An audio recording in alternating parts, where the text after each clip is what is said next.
7th of August 1970, in every state in America, the FBI launches a huge manhunt to capture a woman. Angela Davis, a communist activist accused of organizing a hostage crisis in California. For the Republicans, she is an extremist who will do anything to start a revolution in America. Facing her is the governor of California, Ronald Reagan, a man who has made it his mission to save his country from the Red Peril.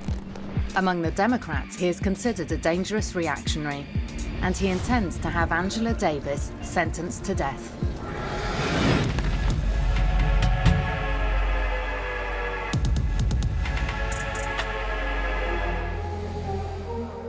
To understand how we got to this point, let's go back 10 years. In the early 60s, the United States was divided by race.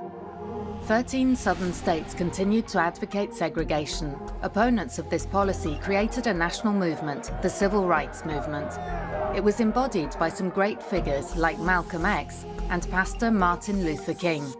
In a country ruled by whites, they demanded equality and dignity for people of color. I have a dream. My poor little children one day live in a nation where they will not be judged by the color of their skin, but by the content of their character. The demonstrators protested peacefully, but the response from the authorities was brutal. The leaders of the protest were mercilessly hunted down, imprisoned, and sometimes murdered. It was against this backdrop that a young woman emerged from anonymity. Her name would soon be on everyone's lips, Angela Davis. Angela Davis grew up in Birmingham, in one of the most racist states in the south of the country, Alabama. Like her parents, middle-class teachers, she dreamed of the day when the oppression of African Americans would end.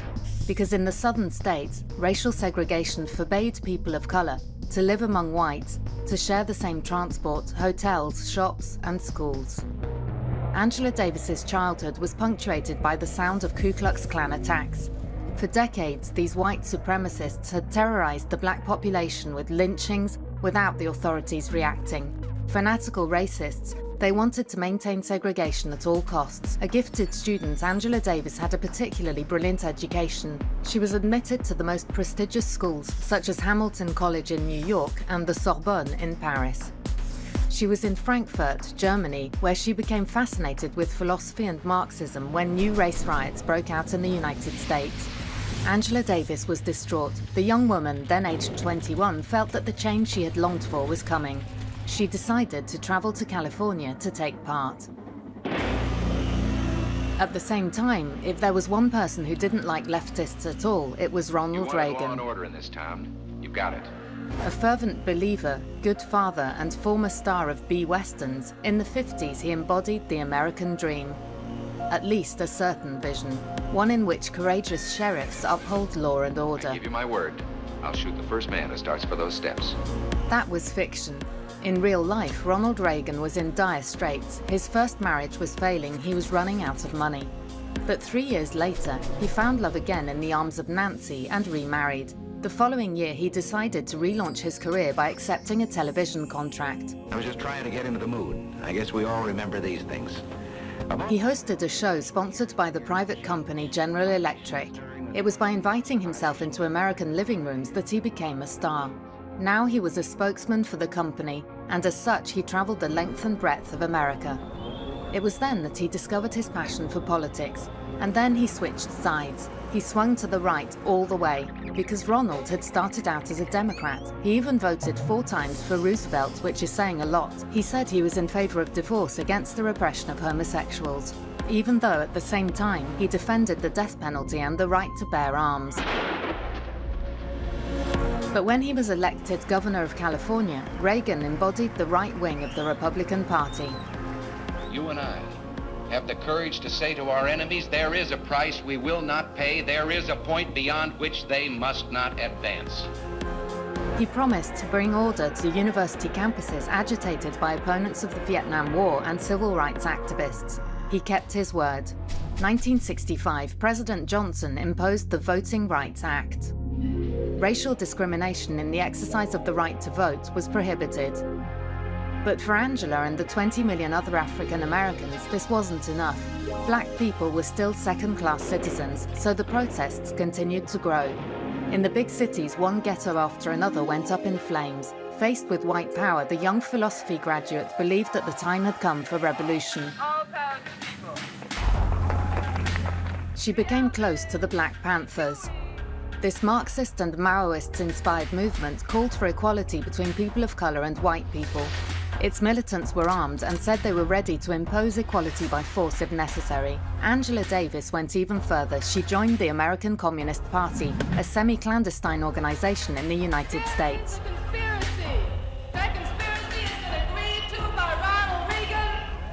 It's a conspiracy to wipe out, to murder every single Black Panther in America, and to wipe out the Black community as a whole.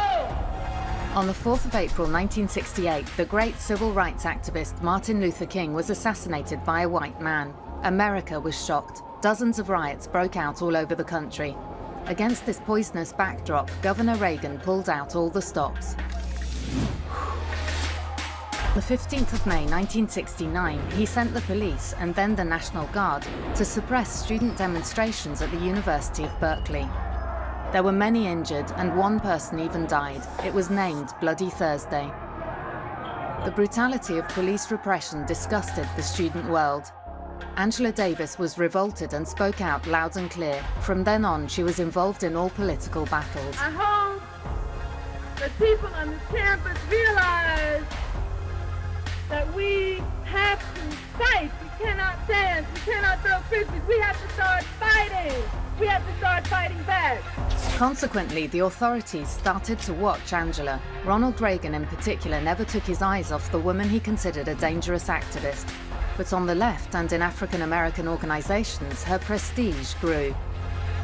1970, Angela Davis was active in the support committee for the Soledad brothers, 3 black prisoners accused of murdering one of their prison guards. The leader of the group was a young writer who claimed to be a member of the Black Panthers, George Jackson.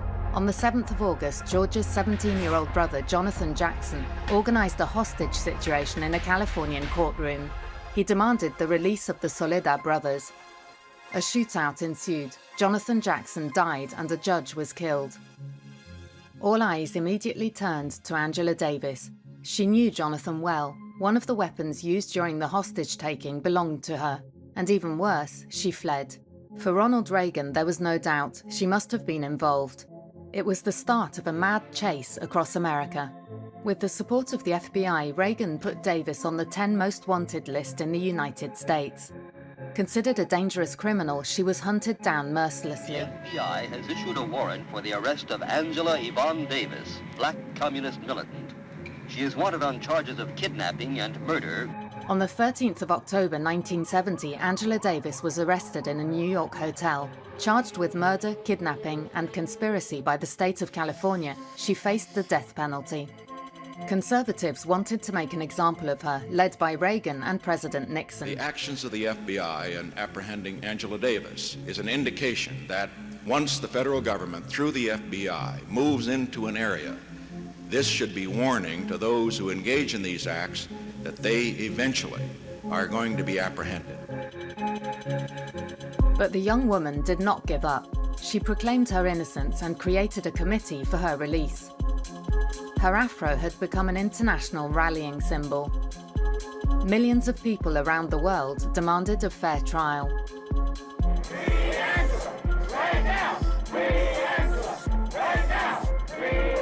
She even got some unexpected support. Just before Angela Davis's trial in 1972, an authentic cowboy from California came to her aid. A white farmer from Fresno, Roger McAfee, bailed Angela Davis out of jail. To free her, he mortgaged the family farm and paid $500,000. As a free woman, she went to court in San Jose, California, to stand trial. She pleaded not guilty. Facing her, the prosecuting attorney was supported by Reagan. In his opinion, Davis was the mastermind behind the hostage-taking. He thought she had delivered the weapons to Jonathan Jackson and taken part in the murderous attack herself. He was determined to convict her. However, for the lawyer, the prosecution's case was devoid of evidence. On the 4th of June 1972, Angela Davis walked out of the court cleared. Even if there is still doubt, we will never know how her gun ended up in the middle of a hostage situation. And all of the sisters and brothers who've been struggling for my freedom. This is the happiest day of my life. For Reagan, it was a huge failure. He had wanted to make the Angela Davis case the symbol of his anti-communist crusade. But his relentlessness had the opposite effect. The young woman became the symbol of a whole generation of activists. Half a century later, Ronald Reagan, who died in 2004, and Angela Davis have gone down in history forever. Elected President of the United States in 1980, a champion of ultra-liberalism and globalization, Reagan was triumphantly re-elected 4 years later. For many Americans, he remains the man who brought about the moral and economic recovery of the world's leading power. While Angela Davis devoted her life to the fight against inequality. A renowned intellectual, she was above all to popularize a concept with a great future, the intersectionality of struggles, a political concept according to which the emancipation of women can only succeed by also fighting against all forms of discrimination, racism, sexism, and class issues.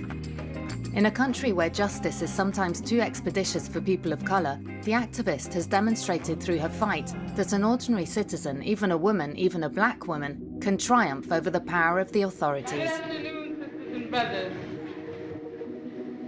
My name is Angela Davis.